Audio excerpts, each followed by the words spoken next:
I didn't ever have a dream to own a mill someday, but I just started working here and it just kind of grew over the years and just kind of became like, well, what if I owned this place someday? Or what if that was me?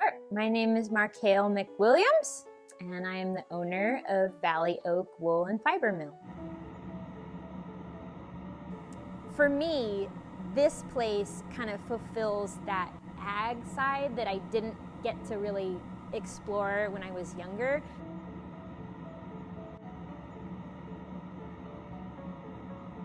It kind of has both elements of like the art side and the ag side. I like the dialogue of like, where do our clothes come from? I like the dialogue of something that's truly local. Like, this sheep was raised here. This is like 1 year's growth off of that animal. And it's like, what breed is this? I think this breed is called Gotland, it's more like locks of fiber, and it's got that nice shine. A garment could be made from, we know the animal, we know the grower, we know the mill, and we know the person that made that clothing. I think that's definitely lost now in our culture, and definitely in our relationship to clothing. I mean, our skin is our largest organ, and what are we clothing it 24/7? Something we don't know anything about this material, where it was grown, where it came from, what kind of dyes are used on it. You know, like it really ties into our health and just kind of local economies and all kinds of things like that. I think it's pretty cool. So the previous machine turned the wool into a single strand here. And most of my customers want this as a 2-ply, which is just 2 single strands twisted together. So I'll hang them all up here. When I have a full run, I'll just, pull 2 strands, hang them up over, and it'd be nice to show you actually. This is just 2 individual strands that were from those bobbins. I just put them like this.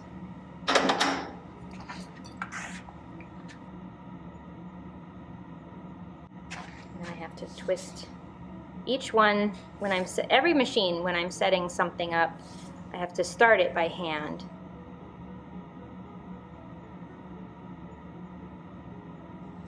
So I'm just putting the right amount of twist in there. So that's already looking like the yarn it's going to be.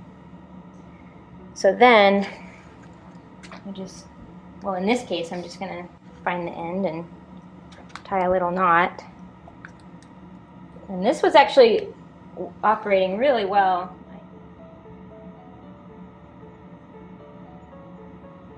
And before I get it, there's a lot of work of raising the animal, keeping it healthy, keeping it happy, all that stuff. There's a lot of cost in it, and also just a lot of care.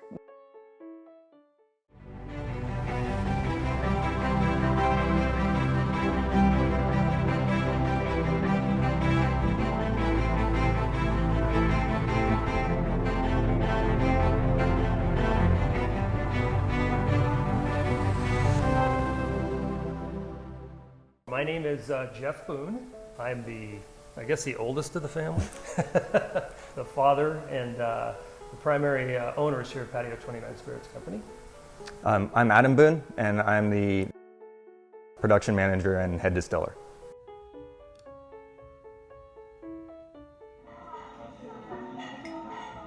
Patio is where we enjoy spirits, it's where we enjoy family time. At the end of a long day of working, it's the first place we all want to go to spend time with our family. Patio, and that's the idea behind the spirits, is it's bringing people together, and it's somewhere you can hang out. 29 is the atomic number for copper, and copper is really important in distilling. It plays a big role in the distillation process. Distilling is an art and a science. There's a lot of science involved with all craft beverages, whether it's wine or beer or spirits. There's an artistic side to it, and There are many, many different variables and many different ways you can approach something. You got to understand the science before you can really start to appreciate and create something artful, in my opinion. So you start with the fundamentals to learn the science behind everything, and then that's when you can start tweaking the science to create something special.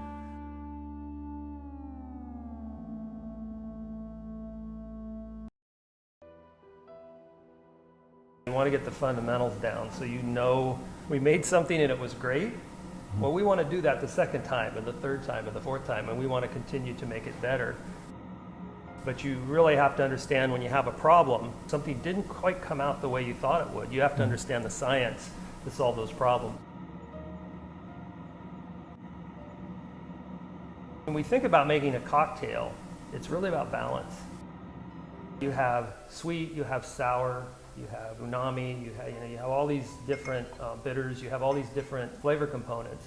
And you really want to showcase the spirit. So if we're making a whiskey cocktail, we want you to taste the whiskey. You know, you have to have that as the primary focus. The first step is to design a cocktail, and that's where you get creative. Our process of designing our cocktails here at the distillery is trial and error and test.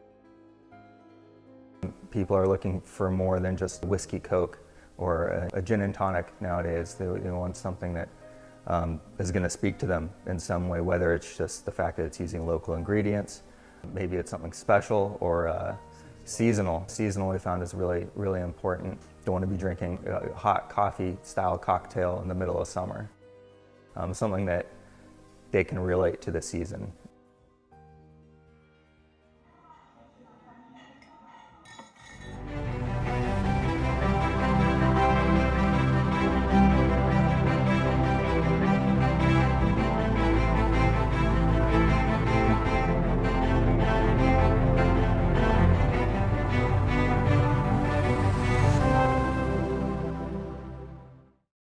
My name is Wes Horn. I'm an artist and sculptor based out of Davis, California. Well, I'm a second generation artist and sculptor. My mother, Donna Billick, well-known public artist and art educator.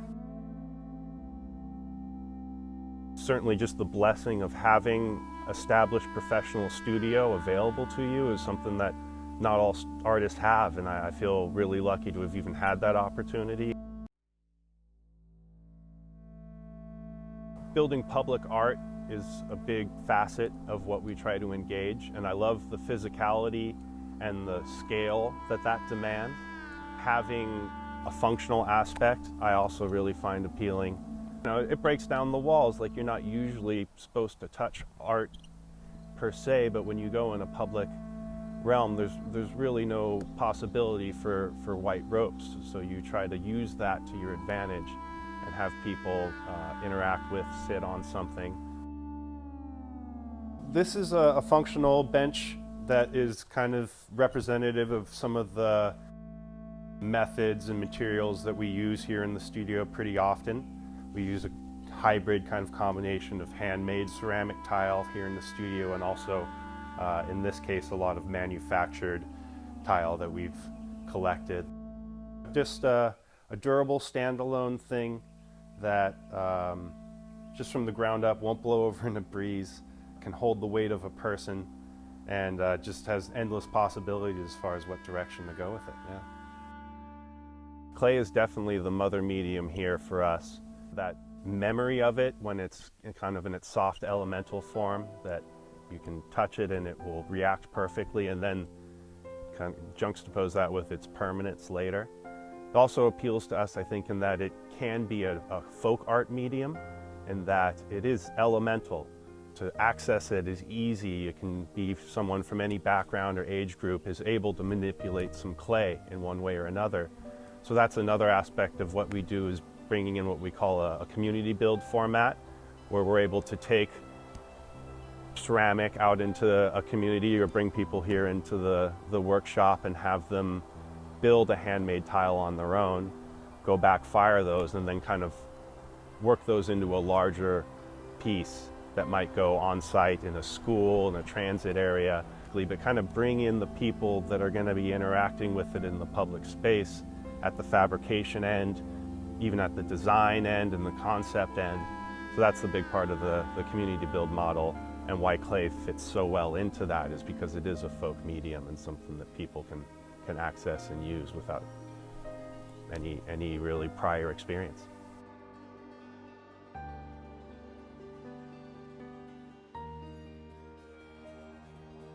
I think the way that you win is by having that community approval and have them take ownership of the thing that you made. And I think the best way to do that often is to include them at all steps. So rather than simply designing a piece, presenting it to the community and walking away, more utilizing that kind of community build format where you know what they want because you asked them going into it and you included them in the design and you asked the community where it was going to reside, what their needs were. If they built it, if they have a tile of their own that they came on an afternoon and built and it's on there, they're going to want to go check that bench, if only to see the part of it that they themselves built. I think we have a lot of things working for us as far as getting community backing and support.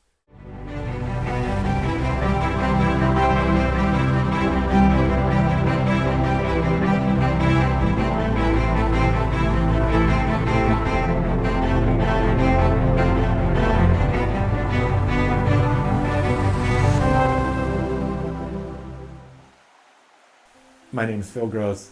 I'm a landscape painter.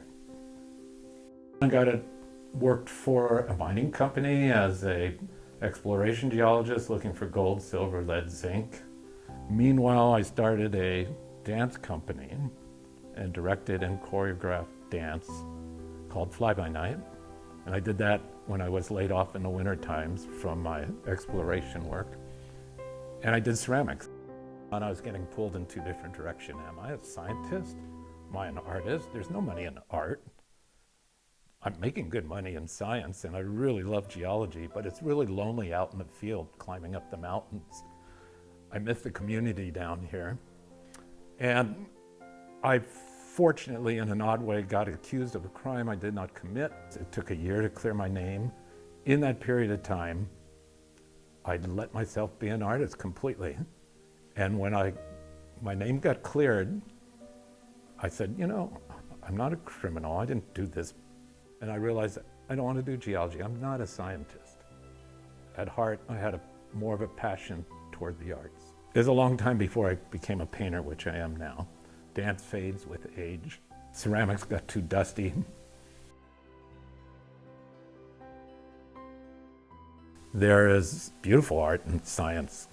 There's beautiful artistic, abstract things that, if you look at a microscope, if you take a thin section of a piece of granite, it's stunning. I don't have a deep understanding of art history, although I picked it up along the way. I don't have a deep understanding of color theory and composition, though I've picked it up and I have my own intuitive sense. And I just let my passion drive me. We're looking at a painting right now that I'm in the middle stage, early middle, I'll call it. I started off with a white canvas, and then I painted it red.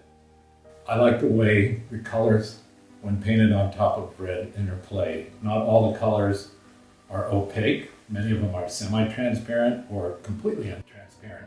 So the red hue affects those colors. The Dutch masters used to set their canvases of dark chocolate, maybe 88% chocolate, and those really rich still lifes with a duck and a knife and a cheese and very moody. Cézanne used to do it in the color of butternut, which was butternut squash, sort of his color, because southern France, he said, if you squint your eyes, it's the color of the fields. And it could be intimidating to not have a formal education in art. Your passion take you where you're going, and don't worry about it. And you'll pick it up as you go and find your way. That's the best thing I've done. It's like, okay, there's money. I'm going to do something because it's going to make me money, or I'm going to do something because I have a passion for it. Most artists I know have multiple things going. Most painters I know, they might be teaching. Some of the very best painters whose works are selling for incredible amounts of money, decided long ago, I can't feed a family on this income. I have better get a steady income and I'll be a teacher. So there's a balancing act.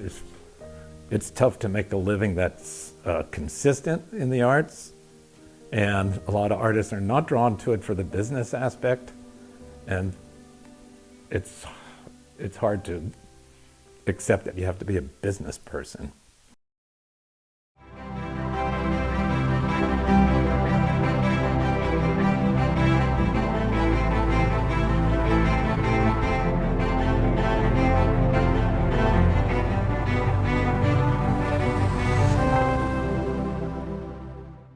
My name is Juan Barajas. Consider myself as an ambassador of Yolo County. I don't consider myself an artist. I don't play an instrument. I don't paint, but I receive a lot of inspiration when I see a lot of the products out where we visit some of our farmers, the different colors that we have available. How do we create a dish? What gives us the inspiration?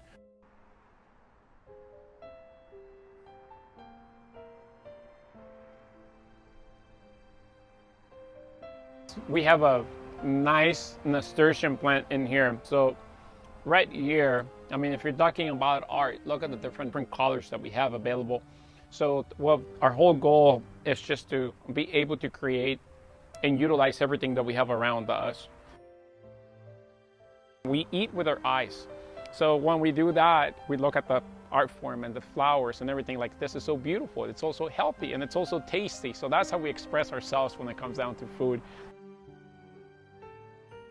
So the way that you decorate, the way that you want it to be presented to your guests. There's a dynamic when even on a simple salad itself, it's representative. For me, it means a lot because it could also be telling a story about the individuals that grew that. I'm able to pay respect not only to the food, but to the individuals that are growing our food. A lot of individuals in a different way, they respected the land, and we want to make sure that we follow a sustainable way and pay respect to the same land because taking care of it for us. So we want to make sure that we respect the land and we respect that with the same mentality to keep on painting that same story and tell that story generations after we are gone, but still be remembered. For me, that would be a legacy.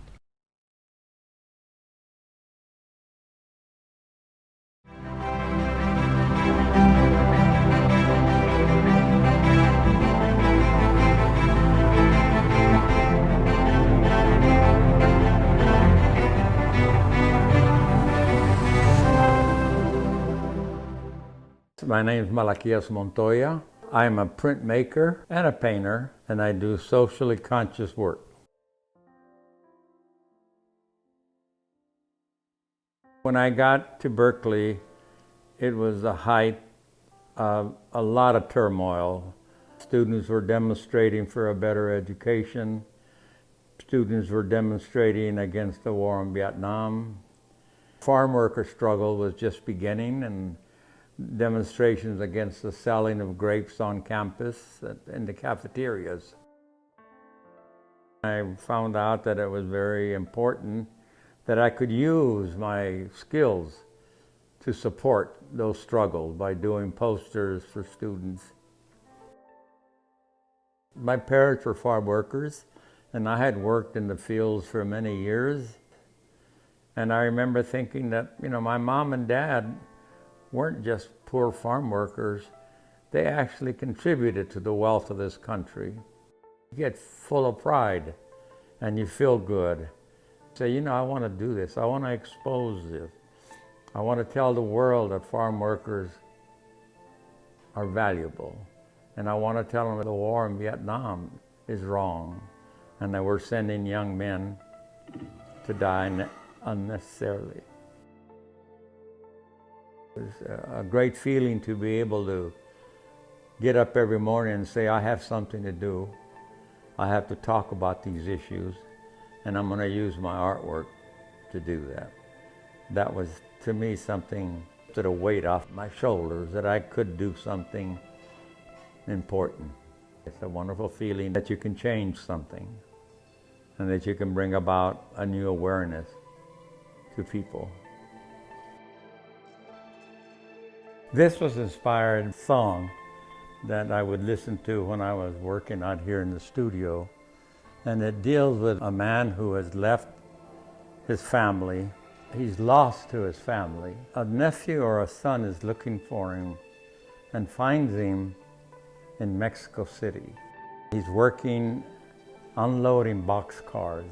He asks him, what's he doing here in this place that is so hot and so terrible?